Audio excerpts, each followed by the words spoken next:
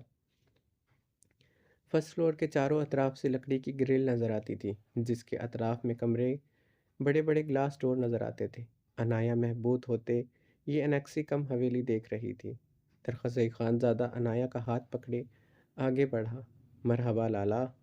بہرمند سفید شلوار قمیض میں ملبوس سیاہ شال کندھوں پر ڈالے باہیں پھیلائے آگے بڑھا۔ درخزئی عنایت کی کلائی چھوڑتے اسے اپنی پشت کے پیچھے کر گیا۔ بہرامند درخزئی کے گلے لگا تو درخزئی نرمی سے اس کی پشت اپنے دونوں ہاتھ رکھ گیا۔ لالا، آپ نے ہمارا غریب خانہ کو آج اتنی دنوں بعد رونق بخش دیا۔ ہم کتنا خوش ہیں، آپ کو بتا نہیں سکتا۔ بہرامند درخزئی خانزادہ سے الگ ہوتے بولا تھا۔ سچ میں تمہیں سچ میں تمہیں مجھے دیکھ کر خوشی ہوئی ہے؟ درخزئی خانزادہ آئی برو اچکاتے استہزائیہ مسکرایا تھا۔ دل و جان سے خوشی لالا۔ 6 بکرا کٹوایا ہے آج، 2 صدقہ کر دیا، 4 آج ہم دونوں مل کر کھائے گا۔ انایا نے حیرت سے آنکھیں پھیلائے بہرامند کو دیکھا۔ درخزئی اور بہرامند 4 بکرے کھائیں گے، وہ بے یقین تھی۔ خوش آمدید بھابھی۔ بہرامند انایا پر گہری نگاہ ڈالتے مسکرایا تھا۔ انایا نے اس کی گہری پراسرار نگاہ پر درخزئی کو بازو سے جکڑا تھا۔ درخزئی انایا کو اپنے بازو کے حلقے میں لیے اسے مسکراتی نگاہوں سے دیکھتے لانچ کی طرف بڑھ گیا تھا۔ اسے بے حد نرمی سے صوفے پر بٹھایا تھا، خود بھی اس کے قریب ہی صوفے پر بیٹھا تھا۔ السلام علیکم۔ ملالہ خان سیاہ موتیوں کے فرات میں ملبوس لانچ میں داخل ہوئی تھی۔ وعلیکم السلام۔ درخزئی نے انایا کی طرف مسکراتے دیکھتے ملالہ کو جواب دیا۔ انایا ملالہ کی خوبصورتی دیکھ کر چونکی تھی۔ وہ سیاہ فراق میں ملبوس تھی جس پر نیٹ کا دوپٹہ اوڑھا ہوا تھا۔ نیٹ کے دوپٹے میں اس کے فراق کی فٹنگ نمایاں تھی۔ وہ پیشانی پر چاندی کی ماتھی پٹی بھی لگائی ہوئی تھی۔ تھوڑی پر 3 سیاہ تیل بھی جگمگا رہے تھے۔ کیسا ہے تم؟ ملالہ خان آگے بڑھتے جھکتے ہوئے انایا کے گلے لگی تھی۔ ٹھیک ہوں میں، انایا نے جواباً پھیکی سی مسکراہٹ سے کہا۔ ملالہ کی خوبصورتی کے آگے اسے اپنا آپ پھیکا لگا تھا۔ اس دن درخزئی کا چند لمحوں کا اس عورت کو دیکھنا اسے عجیب سا احساس کمتری میں مبتلا کر گیا تھا۔ درخزئی تم کیسا ہے؟ ملالہ خان نے مسکراتے ہوئے درخزئی سے پوچھا۔ میں ٹھیک ہوں ملالہ، تم کیسی ہو؟ درخزئی نے مسکراتے ہوئے پوچھا، مگر اس نے گہری نگاہ انایا پر ڈالتے ہوئے اس کی ہتھیلی پکڑتے اس پر لب رکھے تھے۔ ملالہ کی رنگت یکدم زرد پڑی تھی۔ انایا کی رنگت میں گلابیاں سی گھلی تھی۔ وہ درخزئی کو بھیگی مگر بے یقین نگاہوں سے دیکھ رہی تھی۔ وہ اس کی ہتھیلی پر اب بہت نرمی سے اپنا انگوٹھا پھیرتے سہلا رہا تھا۔ ملالہ خان نے لب کاٹتے ہوئے بہرامند کو دیکھا جو اپنی مونچھوں پر ہاتھ پھیرتے ہوئے شربار نگاہوں سے انایا پر گاڑے ہوئے تھا۔ کیا ہوا ہے مائی سوائن؟ ایسے کیا دیکھ رہی ہو؟ پہلی مرتبہ تمہاری ہتھیلی چومی ہے کیا؟ اپنی مورے کے بعد تم ہی پہلی عورت ہو جس کی میں نے ہتھیلیاں چومی ہیں، کیونکہ تم میرے لیے ساری دنیا کی عورتوں سے زیادہ قابل احترام ہو۔ درخزئی خانزادہ نے ملائمیت بھرے لہجے میں کہتے اس کی ہتھیلی پہ پھر سے اپنے لب رکھے تھے۔ سامنے بیٹھی ملالہ خان کے وجود میں آتش گیر مادہ دہکا تھا۔ کہاں دیکھتا تھا سامنے بیٹھے انسان کو اس طرح کسی اور عورت کی طرف مائل ہوتے، وہ بھی اس طرح کہ اسے اس عورت کے سامنے کچھ دکھائی ہی نہ دے۔ وہ تو اس کی اور خانم بی کی ہر بات پر ایمان لاتے سر جھکا لیتا تھا۔ وہ 1 سال میں ہی بدل گیا تھا۔ اپنا خانم بی سے بھی زیادہ قابل احترام ہے یہ عورت کیا؟ لانچ میں بھاری روبدار نسوانی آواز گونجی تھی۔ درخزئی انایا کا ہاتھ چھوڑتے جلدی سے احتراماً کھڑا ہوا۔ درخزئی خانزادہ کی آنکھیں اسی لمحے شدت سے بھیگی تھیں۔ اس کی آنکھوں کو بھیگتے دیکھ بہرامند اور ملالہ کے چہروں پر مسکراہٹ دوڑی۔ وہ آج بھی وہی درخزئی خانزادہ تھا جس کے لیے خانم بی سے بڑھ کر کوئی نہ تھا۔ درخزئی وہیں پر کھڑا انہیں بھیگی نگاہوں سے دیکھ رہا تھا۔ اس نے گہری سانس لیتے اپنے بازو سے اپنی آنکھیں مس لیں۔ خانم بی مغروریت سے مسکراتے ہوئے درخزئی کی طرف بڑھتے اس کے کندھے پر ہاتھ رکھا۔ السلام علیکم خانم بی۔ درخزئی خانزادہ خود پر قابو پاتے سنجیدگی سے سلام کیا تھا۔ وعلیکم السلام۔ گلے نہیں لگے گا اپنی خانم بی کے؟ خانم بی درخزئی کے گال پر ہاتھ رکھتے مسکراتے ہوئے بولی، یہ حق تو آپ مجھ سے 1 سال پہلے چھین چکی ہیں۔ درخزئی کی بات پر خانم بی گڑبڑائی تھی۔ ماں اپنے بیٹے سے یہ حق بھلا کیسے چھین سکتا ہے؟ خانم بی ملامت سے بولتے خود پر قابو پا گئی تھی۔ شاید ماں یہ حق نہیں چھین سکتی، مگر ماں بیٹے کو بد دعا بھی نہیں دیتی۔ درخزئی خانزادہ نے کرب سے مسکراتے ہوئے کہا، دنیا کا ہر ماں بد دعا دیتا ہے جب اس کا اولاد اس کا دل دکھاتا ہے، مگر تمہاری طرح کوئی بیٹا 1 سال کے لیے اپنی ماں سے روٹھ کر نہیں جاتا۔ خانم بھی اپنی آنکھوں کو نم کرتے سنجیدگی سے بولی، دل تو بہرمن نے بھی بڑی مرتبہ دکھایا ہے آپ کا، اس کو بد دعا تو کیا آپ اس کو بد دعا تو آپ نے کبھی نہیں دی۔ وہ سر جھٹکتے درد و کرب سے بولتا استہزائیہ مسکرایا تھا۔ کبیر خان کا بیٹا درخزئی خان ہوں۔ بات جب میری عزت پر آ جائے تو درخزئی خانزادہ کسی کی نہیں سنتا، اپنے ان رشتوں کی بھی نہیں جن پر وہ جان دیتا ہے۔ درخزئی خانزادہ کی آواز اب کے سرد اور اٹل تھی۔ خانم بی نے اپنے نقوش ناگواری سے سکیڑے۔ ملالہ اور بہرمند کو دیکھا تھا، جن کے چہرے فک اور نقوش تنے ہوئے تھے۔ درخزئی خانزادہ خانم سے کبھی یوں بات کرے گا وہ بے یقین تھے، وہ بھی تب جب للما خانم خود درخزئی کے آگے جھک رہی تھی۔ بیٹ بیٹھیے خانم بھی۔ درخزئی خانزادہ کی بات پر وہ مزید حیران ہوئی تھی۔ وہ ہمیشہ کی طرح ان کے سینے سے نہیں لگا تھا، وہ بھی ایک سال بعد وہ کیسے ان سے یوں دور رہ سکتا تھا؟ للما خانم نے کاٹدار نگاہوں سے عنایہ کو گھورا، جو ہونکوں کی طرح منہ کھولے درخزئی خانزادہ کو دیکھ رہی تھی۔ یہاں کیا ہو رہا تھا اسے کچھ سمجھ نہیں آ رہا تھا۔ یہ لوگ کون تھے آخر؟ وہ سمجھ نہیں پا رہی تھی۔ کیسا ہے تم بیٹی؟ خانم نے عنایہ کے سر پر ہاتھ رکھا۔ عنایہ نے اسبات میں سر ہلایا۔ اٹھ کر ملو عنایہ۔ درخزئی نرمی سے اس کی کلائی جکڑتے اسے کھڑا کر گیا تھا۔ السلام علیکم۔ عنایہ نے درخزئی کی طرف دیکھتے خانم بی سے سلام کیا۔ وعلیکم السلام، خانم نے جواب دیتے ملالہ خان کو اشارہ کیا۔ ملالہ خان گہرا سانس لیتے صوفے سے اٹھتے کمرے کی طرف بڑھی تھی۔ واپسی پر اس کے ہاتھ میں 5 بھائی مخملی کیسز تھے اور سب سے اوپر نوٹوں کی گڈیاں تھیں۔ خانم نے وہ پیسے اٹھا کر عنایہ کے سر سے وارتے ملالہ خان کو پکڑائے۔ ملالہ نے لب کھینچے پکڑے اپنی ملازمہ غچہ گل کو دیے۔ یہ تمہارے لیے۔ خانم نے وہ بھاری سونے کے سیٹ والے کیس عنایہ کی طرف بڑھائے، جسے درخزئی نے فوراً سے پکڑا تھا۔ یہ نہیں پکڑ سکے گی، بہت نازک ہے میری بیوی، یہاں پہاڑوں میں رہنے والی عورتوں کی طرح نہیں ہے۔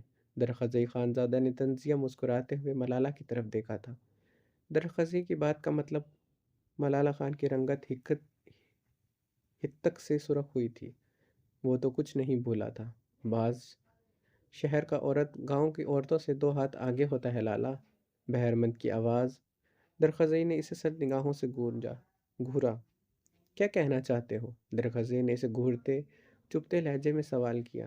کچھ نہیں لالا، ہم تو صرف یہ کہہ رہا ہے عورت شہر کا ہو یا پہاڑ کا، عورت جب پہاڑ میں رہنے والے خان کا عورت بن جائے تو پھر کہاں کا نازکی، کہاں کی نزاکت؟ تم جیسا خان کو سنبھال رکھا ہے تو نازکی والا بات اب جچتا نہیں۔ بہرمند نے اچٹتی سی نگاہ عنایہ پر ڈالتے اپنے مونچھوں پر ہاتھ پھیرا۔ بہرمند کی بات پر درخزئی کی رنگت تیش و الم سے سرخ ہوئی تھی۔ خانم نے گھور کر بہرمند کو دیکھا تھا، جس کی باتوں کے مطلب ایسے ہی ہوتے تھے۔ لالا، ہمارا مطلب تھا بھابھی اب پہاڑوں میں آ گیا ہے، یہاں کا سرد گرم موسم کا عادی ہو جائے گا۔ بہرمند نے درخزئی کی سرخ ہوتی آنکھوں کو دیکھتے جلدی سے وضاحت دی۔ بہرمند، جاؤ دیکھو تمہارا سالم بکرا تمہارا دوستوں نے تیار کیا ہے کہ نہیں۔ خانم نے درخزئی کی بھیجتی مٹھیوں کو دیکھتے بہرمند کو گھورتے دانت پیستے ہوئے کہا۔ بہرمند اپنی مونچھوں پر ہاتھ پھیرتے درخزئی کی خون اترتی آنکھوں کو دیکھتے صوفے سے اٹھتے ہوئے باہر کی جانب بڑھ گیا۔ بہت خوبصورت ہے تمہارا بیوی۔ خانم نے عنایہ کو دیکھتے زبردستی کی مسکراہٹ لبوں پر سجائی تھی۔ ہاں، مگر لالا باجی جتنا خوبصورت نہیں، غنچہ گل نے کہتے لب دانتوں تلے دبائے معصومیت سے خانم کی طرف دیکھا۔ ملالہ خان غنچہ گل کی طرف دیکھتے مسکرائی تھی۔ غنچہ گل کی بات پر عنایہ کی رنگت فک سی ہوئی تھی۔ غنچہ گل، تمہیں ملالہ اس لیے خوبصورت لگتی ہے کیونکہ تم اس سے محبت کرتی ہو، اس لیے وہ تمہارے دل کو تمہاری آنکھوں کو اچھی لگتی ہے۔ اگر تم مجھ سے پوچھو کہ پوری دنیا میں خوبصورت عورت کون ہے تو میں تمہیں بتاؤں گا ساری دنیا سے زیادہ خوبصورت میری عنایہ ہے۔ خوبصورتی تو صرف دیکھنے والوں کی نظروں میں ہوتی ہے۔ مجھے اپنی بیوی سے بڑھ کر کوئی عورت حسین نہیں لگتی، بلکہ میرا تو باہر کی عورت پر ایک نگاہ ڈالنے کے بعد دوسری نگاہ ڈالنے کا دل نہیں کرتا۔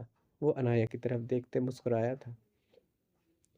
عنایہ گلابی ہوتی درخزئی کی طرف دیکھتے مسکرائی تھی۔ آنکھوں کا تیرا اشارہ ملے، جینے کا کچھ سہارا ملے، بے تاب دل ہے بے چین دھڑکن، محبت میں دل کو کنارہ ملے۔ وہ بھیگتی نگاہوں سے مسکراتے ہوئے درخزئی خانزادہ کو دیکھے جا رہی تھی۔ وہ اس کی ہتھیلی تھامے پھر سے چوم گیا تھا۔ عنایا نظریں جھکائے مدم سا ہنس پڑی تھی۔ سارا احساس سے کمتری ختم ہو گیا تھا۔ ملالہ خان سرخ ہوتے اپنی مٹھیاں دبوچتے تن پن کرتی اندر کی جانب بڑھ گئی تھی۔ خانم بمشکل یہ سب کچھ برداشت کر رہی تھی۔ درخواست خانزادہ کسی عورت کے لیے یوں پاگل ہو سکتا ہے، دل یہ ماننے کو تیار نہیں تھا۔ بیٹھے خانم بھی، درخزئی نے احتراماً خانم سے کہا۔ خانم سر ہلاتے اس کے سامنے صوفے پر بیٹھی تھی۔ درخزئی عنایا کو اشارہ کرتے صوفے پر بیٹھتے اس کی کلائی نرمی سے جکڑتے اپنے قریب بٹھایا تھا۔ How could he insult me so much, that too in front of a girl who just came yesterday؟ Malala Khan نے غصے سے چیختے بیڈ پر پڑے کشن اٹھا کر زمین پر دے مارا۔ ملالہ باجی، تمہارا فرنگی زبان ہم کو سمجھ نہیں آتا، پشتو میں بولو یا پھر اردو میں۔ غنچہ گل ہمیشہ کی طرح چڑ گئی تھی۔ تم نے تو کہا تھا درخزئی اور اس عنایا کے کمرے الگ الگ ہیں۔ وہ درخزئی اس کی طرف دیکھتا بھی نہیں، پھر کیا تھا یہ سب؟ ملالہ خان بڑھ بڑھ جلتے چیخی تھی۔ قسم لے لو باجی، خان کا کمرہ الگ ہے، ہو سکتا ہے ایک رات میں ان میں وہ سب ہو گیا ہو۔ کیا ہو گیا ہو؟ غنچہ گل کی بات پر ملالہ کی سانسیں دہکی تھیں۔ وہی جو ہر شوہر بیوی میں ہوتا ہے، شوہر اوپر بیوی نیچے، شوہر نیچے بیوی اوپر۔ غنچہ گل نے شرماتے ہوئے ہنستے ہوئے کہا۔ بکواس بند کرو اپنا، تم جان لے لوں گی تمہاری۔ ملالہ خان پاگل ہوتے چیخی تھی۔ ملالہ باجی، تم ہم پر کیوں چیخ رہا ہے؟ اب بتاؤ یہ سب ہونے میں کتنا دیر لگتا ہے؟ ہو سکتا ہے یہاں آنے سے پہلے یہ سب ان دونوں میں ہو گیا ہو، تبھی تو درخزئی لالا اتنا محبت سے اپنا عورت کو دیکھ رہا ہے۔ ہم 17 سال کا تھا جب شاہین خان ہمیں رخصت کروا کر لے گیا تھا۔ 30 سال کا شاہین خان نے ایک رات تو کیا 5 منٹ صبر نہیں کیا تھا۔ اس نے کوئی رسم بھی نہیں کرنے دیا تھا اپنے مورے اور بہنوں کو، اتنا بے صبرا تھا وہ۔ اس کے بعد کا کتنے دنوں تک ہم سے ایسے ہی محبت سے پیش آتا تھا، ہم کو دیکھتے سب کچھ بھول جاتا تھا، اپنا مورے اور بہنوں کو بھی۔ وہ بھی ہم دونوں کو دیکھتے ایسے ہی منہ بناتا تھا جیسے آپ اور خانم بھی بنا رہا ہے۔ شادی کا 1 سال بعد ہی شاہین خان بدل گیا۔ اب تو اپنا مورے کا سامنے ہم کو بہت بے عزت کرتا ہے۔ اللہ پوچھے شاہین کو اور اس کا مورے کو۔ غنچہ گل نے بھیگے لہجے میں ہمیشہ کی طرح بات میں اپنے شوہر اور ساس کو کوسنے دیے تھے۔ ملالہ خان سرنفی میں ہلاتے اپنے سر کو جکڑے ہوئے صوفے پر بیٹھی تھی۔ ملالہ باجی، ہمارے کہنے کا مطلب ہے درخزئی لالا بھی جلد بدل جائے گا۔ شروع میں عورت کا جادو سر چڑھ کر بولتا ہے۔ غنچہ گل نے ملالہ کو سر پکڑے دیکھ کر سمجھایا۔ میں درخزئی کو اس کے ساتھ 1 منٹ برداشت نہیں کر سکتی۔ تم 1 سال کی بات کر رہی ہو؟ ملالہ خان ہنسیانی چیخی تھی۔ ملالہ باجی، اب تم درخزئی لالا عنایا بی بی کے ساتھ دیکھ کر جل رہا ہے، کیا نظر آیا تھا اس غزین خان جیسے آوارہ انسان میں؟ درخزئی لالا کا رنگ روپ قد کاٹ دیکھا ہے؟ وہ غزین خان تو پانی بھرتا نظر آتا ہے اپنے درخزئی لالا کے سامنے۔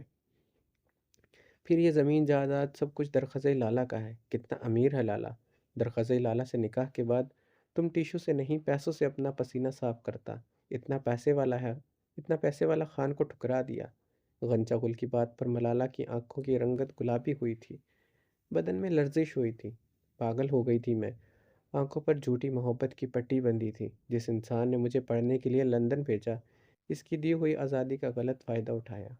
وہاں دیار غیر میں وہ غزین خان مل گیا، وہ قریب آتا گیا، میں سب کچھ بھول گئی، یہاں تک اس درخزئی خانزادہ کو بھی بھول گئی جس نے مجھے خانم بی سے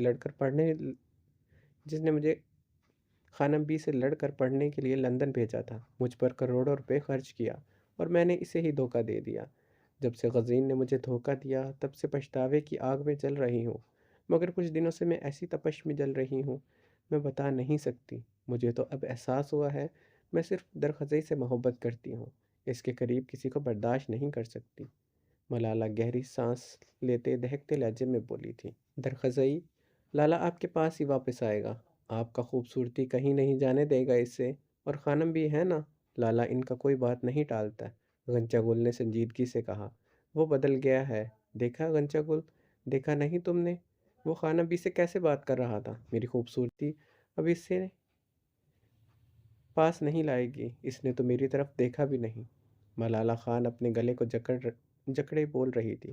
درخزی کو عنایا کے ساتھ دیکھتے اسے اپنی سانسیں بند ہوتی محسوس ہو رہی تھی۔ بہرامند کی پکار پر غنچہ گل تیزی سے باہر کی طرف بڑھی۔ ملالہ خان بھی اپنا دوپٹہ ٹھیک کرتے باہر کی طرف بڑھی تھی۔ السلام علیکم۔ اتنے لوگ پڑھتے ہیں، ریویوز بہت کم ہوتے ہیں۔ نیکسٹ قسط کل ہی چاہیے تو مجھے سب کے سب ریویوز چاہیے، لائک چاہیے اور چینل کو سبسکرائب کر دیجیے گا۔ زرمش اور آریان کی سٹوری ایسی ہی ہوگی، آپ لب دانتوں تلے دبا جائیں گے، دل دھڑکانے والے سین آئیں گے۔ آریان کا رومانس تو جنونی ہوگا۔ تو ملتے ہیں اگلے قسط میں۔ لائک کمنٹ اور شیئر لازمی کیجیے گا اور اپنا بہت سارا خیال رکھیے گا۔ اللہ حافظ۔